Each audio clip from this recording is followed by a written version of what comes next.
भारतीय राजनीति के ब्लू आइड बॉय बन चुके प्रशांत किशोर यानी कि पीके अपने गृह राज्य बिहार से सियासी पारी का आगाज करने जा रहे हैं। इस सियासत की जमीन तैयार करने के लिए प्रशांत किशोर ने करीब 3000 किलोमीटर लंबी पदयात्रा का ऐलान किया है, जिसकी शुरुआत 2 अक्टूबर से चंपारण से होगी। ये वही जमीन है जहां मोहनदास करमचंद गांधी ने अपना पहला सत्याग्रह किया और वो पूरी दुनिया के लिए महात्मा बन गए। अब पीके ने भी अपनी राजनीति को धार देने के लिए इसी जमीन को चुना है। लेकिन प्रशांत किशोर पहले ऐसे नेता नहीं हैं जो वाया पदयात्रा अपनी राजनीतिक जमीन तैयार कर रहे हैं। उनसे पहले भी नेताओं की एक लंबी कतार है जिन्होंने पदयात्राओं के जरिए भारतीय राजनीति में स्थापित होने की कोशिश की थी। इनमें से कुछ कामयाब भी हुए और कुछ को नाकामयाबी भी हाथ लगी, लेकिन पदयात्राओं का वजूद बदस्तूर बना रहा। क्या प्रशांत किशोर पदयात्रा के जरिए बिहार के सियासत में स्थापित हो पाएंगे?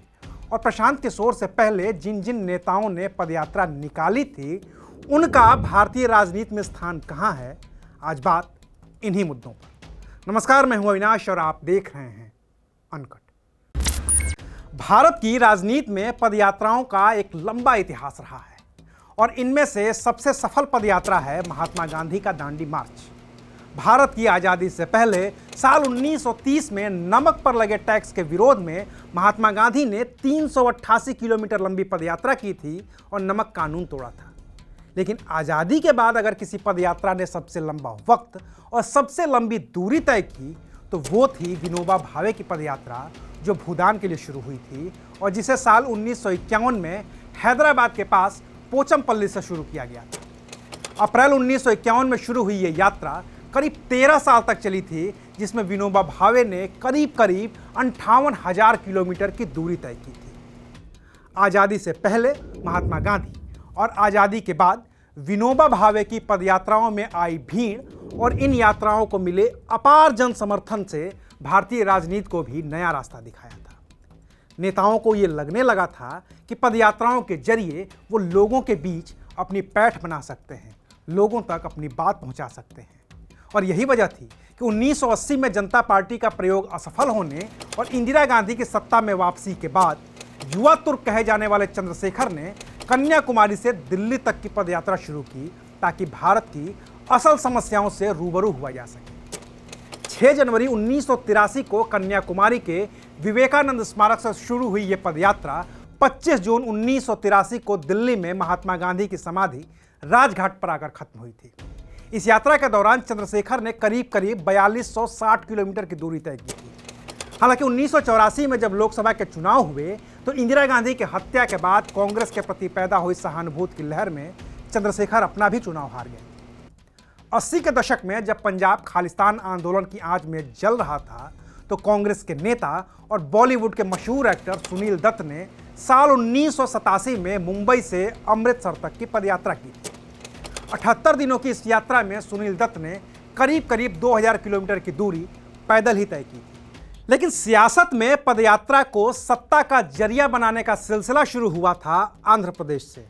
आंध्र प्रदेश में साल 2004 में विधानसभा के चुनाव होने थे। तब नारा चंद्रबाबू नायडू लगातार 2 बार से आंध्र प्रदेश के मुख्यमंत्री बन रहे थे। चंद्रबाबू नायडू को सत्ता से हटाकर कांग्रेस को सत्ता पर काबिज करवाने के लिए आंध्र प्रदेश कांग्रेस के दिग्गज नेता वाईएस राजशेखर रेड्डी ने चुनाव से करीब 1 साल पहले साल 2003 में प्रदेश भर में पदयात्रा शुरू की। 9 अप्रैल 2003 से शुरू हुई ये पदयात्रा पूरे आंध्र प्रदेश में कुल 64 दिनों तक चली, जिसमें वाईएस राजशेखर रेड्डी ने करीब 1470 किलोमीटर की दूरी तय की थी। इस पदयात्रा का नतीजा राजशेखर रेड्डी के पक्ष में आया और उन्होंने 2004 के विधानसभा चुनाव में जीत दर्ज कर आंध्र प्रदेश के मुख्यमंत्री की कुर्सी पर अपना कब्जा जमा लिया।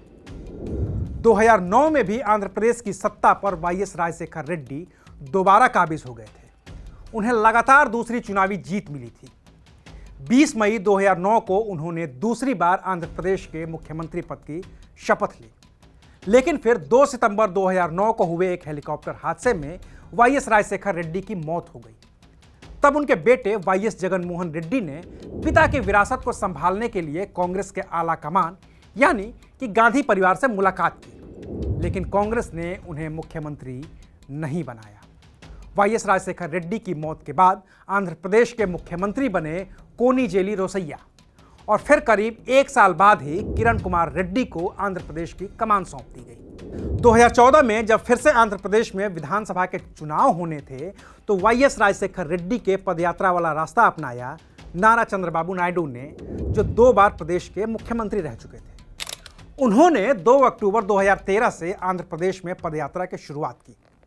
208 दिनों तक चली इस पदयात्रा में एन चंद्रबाबू नायडू ने करीब 2340 किलोमीटर की दूरी तय की। 2014 में जब विधानसभा के चुनाव हुए तो चंद्रबाबू नायडू ने किरण कुमार रेड्डी के नेतृत्व वाली कांग्रेस को मात दे दी और जीत हासिल कर तीसरी बार प्रदेश के मुख्यमंत्री बन गए। वहीं अपने पिता वाईएसआर की विरासत न मिलने से नाराज जगनमोहन रेड्डी ने कांग्रेस से अलग होकर नई पार्टी बना ली थी, जिसका नाम था वाईएसआर कांग्रेस पार्टी। 2011 में बनी इस पार्टी को 2019 के विधानसभा चुनाव से ठीक पहले स्थापित करने की कोशिश में जुटे जगनमोहन रेड्डी ने अपने पिता वाईएस राजशेखर रेड्डी की पदयात्रा का रास्ता अपनाया। उन्होंने 6 नवंबर 2017 को वाईएसआर के पैतृक गांव इड्डूपलपया से पदयात्रा की शुरुआत की। 341 दिनों तक चली इस यात्रा में जगनमोहन रेड्डी ने कुल 3648 किलोमीटर की यात्रा तय की, करीब 13 जिलों में गए और 100 से ज्यादा रैलियों को संबोधित किया।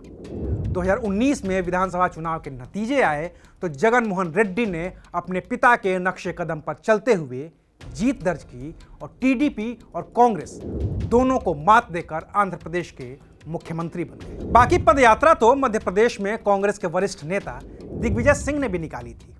अक्टूबर 2017 से अप्रैल 2018 के बीच हुई इस यात्रा को नर्मदा परिक्रमा नाम दिया गया था, जिसने करीब 3300 किलोमीटर की दूरी तय की थी। हालांकि इस यात्रा का दिग्विजय सिंह या फिर उनकी पार्टी को कुछ खास फायदा नहीं हो पाया।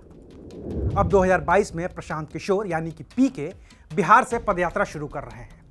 उनके पास बीजेपी से लेकर कांग्रेस, जेडीयू, टीएमसी, आप और तमाम दूसरी पार्टियों के साथ काम करते रहने का तो अनुभव है, लेकिन उनके पास न तो चंद्रबाबू नायडू की तरह एनटी रामाराव वाली विरासत है और न ही जगनमोहन रेड्डी की तरह वाईएस राजशेखर रेड्डी वाली, और न ही वो चंद्रशेखर या दिग्विजय सिंह की तरह नेता के तौर पर खुद को स्थापित कर पाए हैं।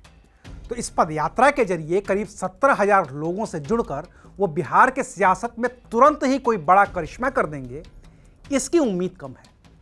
बाकी तो सब भविष्य में है और हम तो कोई भविष्यवक्ता हैं नहीं, तो जो होगा वो हम आपको बताते रहेंगे। आज के लिए बस इतना ही। शुक्रिया, आप देख रहे थे अनकट।